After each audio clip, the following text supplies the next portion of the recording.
Bonjour à tous et bienvenue dans cette vidéo.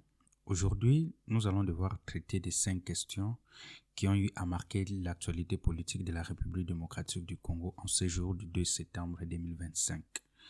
Mais avant de devoir parler de ces questions, j'aimerais que nous puissions d'abord, premièrement, faire une petite mise au point par rapport à l'absence qui a été remarquée, surtout par ceux-là qui me suivent depuis un certain moment sur cette chaîne, et par rapport à la nouvelle vision que j'aimerais que nous puissions donner à cette chaîne et au combat que j'aimerais que nous puissions incarner sur celle-ci.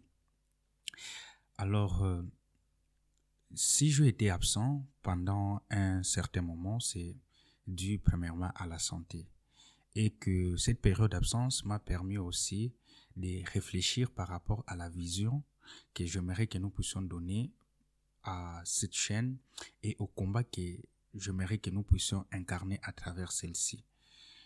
Et c'est la raison pour laquelle vous allez le remarquer que à partir d'aujourd'hui, je vais commencer à publier des vidéos chaque jour du lundi au vendredi, les soirs entre 22h et 23h pour parler ou sinon faire les points sur l'actualité politique de la République démocratique du Congo en vue d'éveiller plus la conscience de tout un chacun et que nous ne puissions plus laisser la politique entre les mains des politiques afin que nous ne soyons plus seulement des spectateurs mais aussi des acteurs, parce que la démocratie exige de nous aussi en tant que peuple, en tant que population, de pouvoir y participer même de manière indirecte.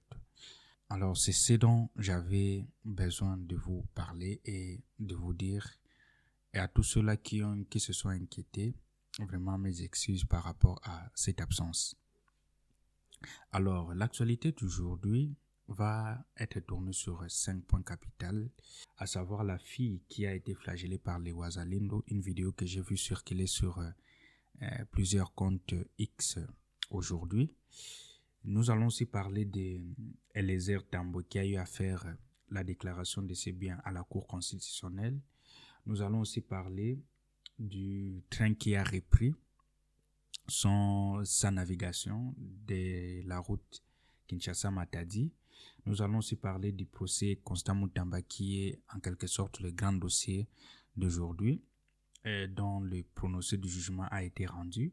Nous allons aussi parler du procès Joseph Kabila, car l'intéressé ou la personne de Joseph Kabila a eu à écrire une dépêche qui a été envoyée aux médias Jeune Afrique et qui fait actuellement sensation, sinon qui circule actuellement sur plusieurs réseaux sociaux. Alors, concernant le premier point, en ce qui concerne une fille flagellée, je vais devoir mettre une vidéo quant à ça.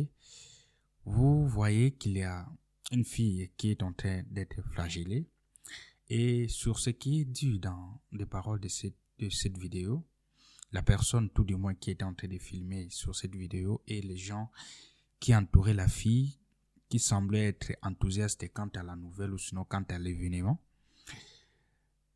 parlaient ou disaient que la fille serait une voleuse et que son châtiment serait la flagellation.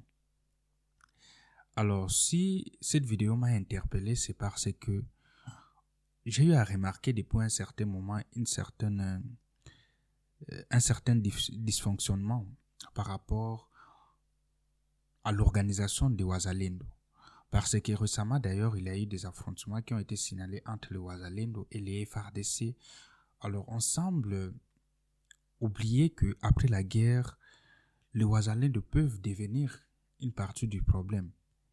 Et il est extrêmement important que nous puissions, ou que les gouvernements congolais puissent aussi contrôler ces gens-là, afin qu'ils puissent être disciplinés. C'est vrai qu'ils sont tentés de nous aider, mais ils ne doivent pas faire n'importe quoi, parce que ça entache aussi l'image et la réputation du gouvernement. Ce n'est pas possible qu'aujourd'hui, qu'on puisse encore revenir dans des méthodes telles que les punitions corporelles. On n'en est plus là. C'est une étape qui a été dépassée depuis belle lurette. C'est comme revenir dans la loi d'Italian. On n'en est plus là. Et il est extrêmement important que les gouvernements puissent prendre ses responsabilités quant à ça. Il n'est pas normal qu'aujourd'hui, les Ouazalendo fassent la loi comme ils veulent. L'absence de la justice, l'absence des institutions fortes font en sorte que nous puissions voir certaines choses qu'on voit aujourd'hui. Parce que du côté est de la République démocratique du Congo, la présence de l'État n'existe presque pas. Et ça, ce n'est pas normal, c'est quelque chose qui doit vraiment interpeller le gouvernement. Je ne sais pas si la vidéo, elle date de quand ou elle est fausse, mais tout du moins sur certaines investigations que je menais et par rapport aussi aux commentaires que je vis dans plusieurs comptes, apparemment, on n'arrive pas à contredire la véracité de cette vidéo. Et vu aussi les paroles qui sont sorties de celle-ci, cela prouve à suffisance que ce sont les Ouazalendo qui sont en train de faire ça. Et ce n'est pas normal. Et ça n'honore pas l'image du gouvernement, tout du moins, parce que les Ouazalendo sont assimilés au FRDC et assimilés aussi au gouvernement. Ils sont là pour se battre pour nous, pour se battre contre l'agression extérieure qui est en train d'être organisée. Ils sont des braves, ils sont des patriotes, mais le patriotisme n'autorise pas ces histoires. Vous savez qu'il y a une procédure par rapport à cela, qu'il y a une punition qui est prévue dans le code pénal. Et la personne qui a été autrice par rapport à l'acte qui lui est reproché, il doit subir la rigueur de la loi selon la loi. Et non une justice populaire où on doit flageller encore de gens. De cette manière-là, c'est une humiliation totale. Et ce n'est pas possible. Alors, sans plus tarder, nous allons devoir parler de notre deuxième sujet. S'agissant d'Eliezer Tambo qui a eu à faire la déclaration de ses biens à la Cour constitutionnelle afin qu'on puisse savoir ce qu'il possède avant son entrée au pouvoir et qu'on puisse aussi savoir ce qu'il possédera lors de sa sortie du pouvoir. Ces mécanismes constituent une sorte de garde-fou contre les détournements. De cette manière, on saura évaluer est-ce que le bien que la personne possédait et le bien qu'il possède actuellement lors de la sortie de son pouvoir, lors de la sortie de la gestion publique, est-ce que ces biens-là sont cohérents par rapport aux avantages, par rapport au salaire qu'il a eu à recevoir et aux privilèges qu'il a eu à recevoir du pouvoir qu'il était en train d'occuper. De cette manière-là, on peut même arriver à éveiller des soupçons de détournement, des soupçons de malversation financière qui pourraient être occasionnés aux fonctions qu'occupe des gens, qu'occupe la personne, et ici en l'occurrence Eliezer Tambo.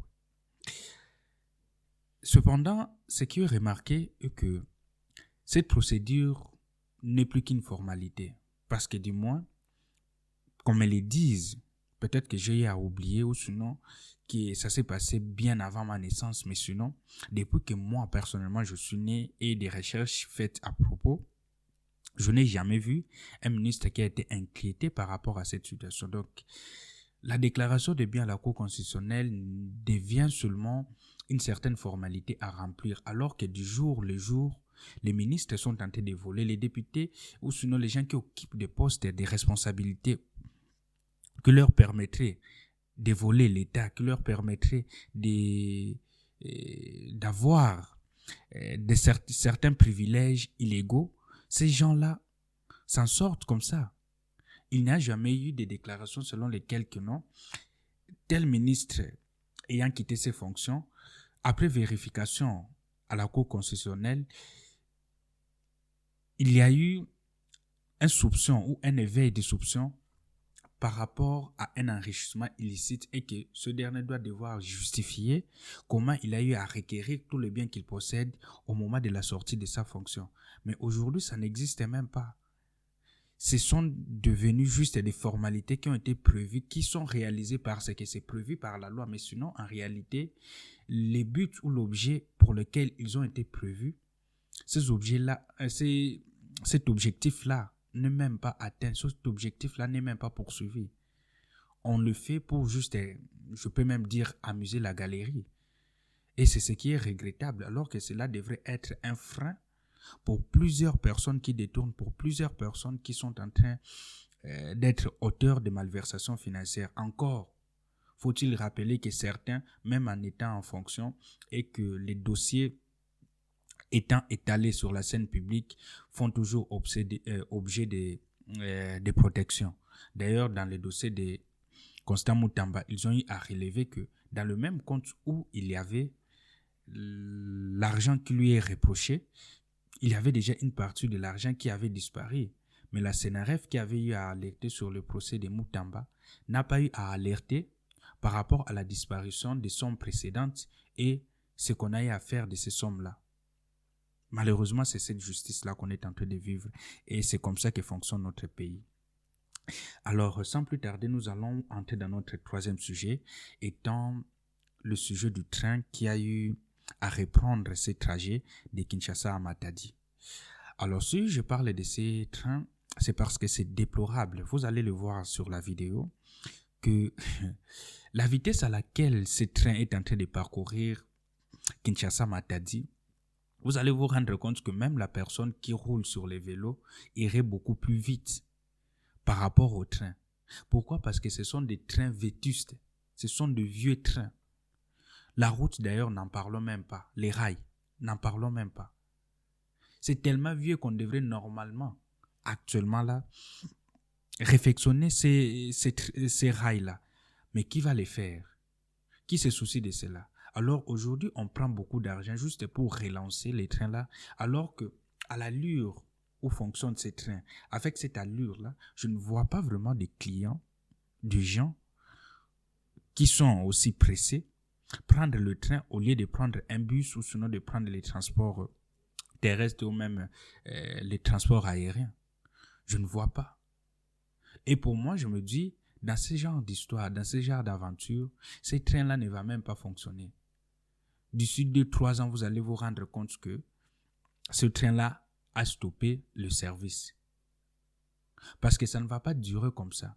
Le train ne va pas fonctionner juste par amusement, juste parce que le ministre ou un ministre a eu à demander à ce que ces trains-là puissent reprendre le service alors que les gens ne prennent pas le train pour ces trajets-là.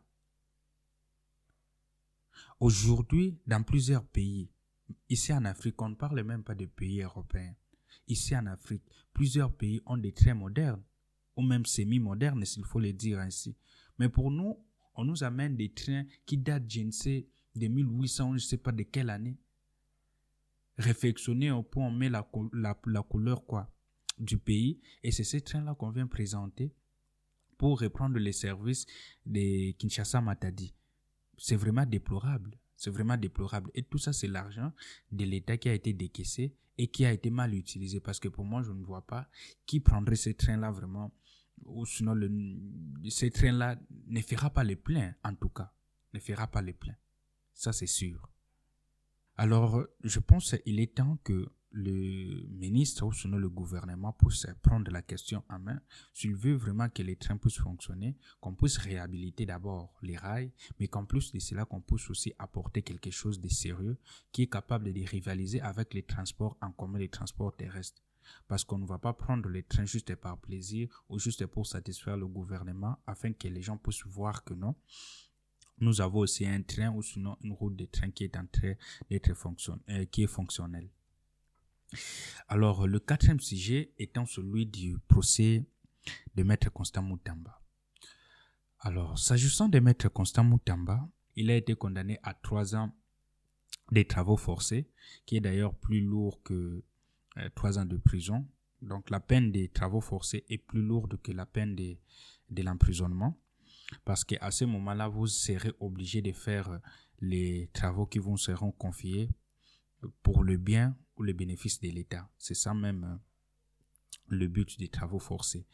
Alors, il a été condamné à 3 ans de travaux forcés, 5 ans d'inéligibilité et plusieurs peines complémentaires. L'argent devrait être aussi retourné. Alors, est-ce que Maître Constant Moutamba a eu à avoir un procès équitable et catassé? Est-ce que le jugement ou sinon la condamnation qui a été prononcée est une condamnation qui doit nous surprendre? Personnellement, je dirais non. Et d'ailleurs, pour ceux-là qui me suivent depuis un certain temps, ils savent, et je l'avais déjà prédit, que Maître Constant Moutamba, sauf retournement des situations, sauf une main protectrice, quelque chose de comme ça, je ne vois pas comment Maître Constant Moutamba va s'en sortir dans ce procès. Pourquoi? Parce que Maître Constant Moutamba a eu à commettre une erreur qui est très importante en ce qui concerne le droit ou sinon l'administration de la chose publique, la procédure. C'est là où il y a le problème. Aujourd'hui, on parle de détournement des deniers publics. La scène publique dit que Maître Constant Moutamba n'a pas eu à voler. Pourquoi on l'accuse? Pourquoi? Non, non, ce n'est pas ça le procès. Le procès, c'est plutôt, on l'accuse de tentative de détournement des deniers publics. Pourquoi? Parce qu'il n'a pas eu à respecter la procédure. C'est ça, au fait. Ce n'est pas que non, l'argent a disparu. On doit savoir faire une nuance par rapport à cela.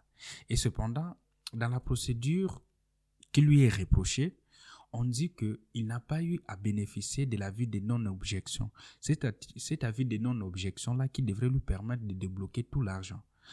Or, avec l'autorisation spéciale qu'il avait reçue de la part de la DGCMP, cette autorisation spéciale, si bien que on doit ou il devrait décaisser l'argent, il ne doit décaisser que 30% de l'ensemble du marché qui devrait être réalisé. Cependant, l'argent qui a été décaissé par Maître Constant Moutamba va au-delà des 30%. On parle de plus de 60%. Et c'est là, même son cabinet, sinon son conseil, a eu du mal à justifier le fait que Maître Constant Moutamba n'a pas eu à recevoir l'avis de non-objection. Il n'avait pas cet avis-là. Donc pour moi, je pense que au-delà de tout ce qu'on peut dire, Maître Constant Moutamba a eu au fait à se fourrer lui-même dans la gueule du loup. Parce qu'on le sait très bien. Et c'est là où j'en viens pour dire et confirmer que c'est un procès politique, parce que ce n'est pas la seule personne et ce n'est pas le seul au gouvernement qui a eu à, non pas à détourner l'argent, qui n'a pas eu à suivre la procédure telle qu'est requise par rapport au passation des marchés, par rapport à la sortie d'argent et autres. Et d'ailleurs, comme je l'ai dit récemment, dans le compte où était logé cet argent-là, la CNRF n'avait pas eu à poser la question sur la disparition des sommes précédentes qui étaient dans le même compte où était logé l'argent qui est reproché à Maître Constant Moutamba. Parce qu'à ce moment-là, c'était un autre ministre. C'était la ministre Rose qui était là. Mais on n'a pas parlé de cela. Certaines personnes sont traitées des pères de famille, on le sait. Et c'est ce qui est déplorable. C'est cette justice de deux poids, deux mesures. On choisit qui poursuivre ou qui n'est pas poursuivre. Dans le cas de Maître Constant Moutamba, c'est vrai qu'il a eu à commettre une erreur, mais c'est parce qu'on l'attendait justement. On attendait qu'il puisse commettre cette erreur-là pour l'attaquer, pour le mettre au placard. Et aujourd'hui, je dirais que si je dois bien calculer par rapport au prononcé du jugement et par rapport à tout ce qui se passe, Maître Constant Moutamba a eu à perdre presque, disons, 13 ans de sa vie politique. 13 ans, parce que même après avoir sorti, après être sorti de la prison, 3 ans après, il ne saura être éligible en 2028 et encore moins en 2032. Il ne le sera pas. Il sera éligible seulement après cela, après 2032, à la présidentielle. Alors à ce moment ici, la seule chose qui peut sauver Maître Constant Moutamba, c'est une grâce présidentielle. Tellement qu'on est aussi au milieu du dialogue qui s'annonce et ceci, cela, peut-être que le coup du sort peut lui être gracieux et de cette manière, il pourrait bénéficier d'une grâce présidentielle ou sinon de l'amnistie qui pourrait lui permettre maintenant de se présenter aux élections. Alors, le dernier sujet dont j'aimerais parler, c'est celui de Joseph Kabila qui a eu à réagir via une dépêche envoyée à Jeune Afrique. Et dans cette dépêche, il conteste le procès qui a été engagé contre lui. Il conteste même la procédure qui a été utilisée pour lever ses immunités. Pour lui, estimant qu'il n'avait pas aussi assez de débats par rapport à cela, la procédure était faite à la va-vite, mais qu'en plus de cela, même lors du procès, ils n'ont pas eu à présenter des preuves tangibles, des preuves formelles comme telles, l'accusant appartenir à l'AFC M23. Et pour moi, à ce niveau-là, je les rejoins. Je les rejoins pourquoi? Parce qu'après avoir suivi les procès, après avoir suivi comment s'est déroulé ces procès, je n'ai pas vu, à mon humble avis, et ça n'engage qu'à moi, une preuve au-delà du doute raisonnable qu'il y aurait Joseph Kabila à l'AFC M23. C'est vrai que ceux-là qui sont là comme des dirigeants, ce sont des gens dont on qualifierait des petits bitindas, s'il faut les dire ainsi, des gens dont on qualifierait des très proches de Joseph Kabila, mais cela ne justifie pas qu'on puisse directement les lier ou sinon lui donner la casquette du chef de l'AFC M23. Du moins à ce niveau-là, pour être sur le plan purement juridique de l'affaire et par rapport à ce que j'ai vu de cette affaire-là. Donc pour moi, il n'y a pas vraiment une preuve solide comme telle. Je ne sais pas des raisons qui sont derrière ça ou sinon il y avait d'autres raisons qui ont été évoquées derrière. Ça vraiment, je ne sais pas. Mais de ce que j'ai vu, du procès que moi je suivi, des preuves qui ont été présentées, je ne vois pas une preuve capable de relier directement et juridiquement parlant Joseph Kabila à l'AFC M23. Ça n'existait pas. Et s'il y a cette preuve-là, j'aimerais au moins que quelqu'un puisse me le dire, quelqu'un puisse me le montrer. Je serais très reconnaissant envers la personne. Alors, c'était ça un peu qu'on avait comme revue, si je dois appeler ça ainsi, revue de presse de la journée du 2 septembre 2025 en République démocratique du Congo. Merci d'avoir suivi celle-ci et je vous dis à très bientôt. Nous allons nous revoir demain et on va continuer sur cette lancée.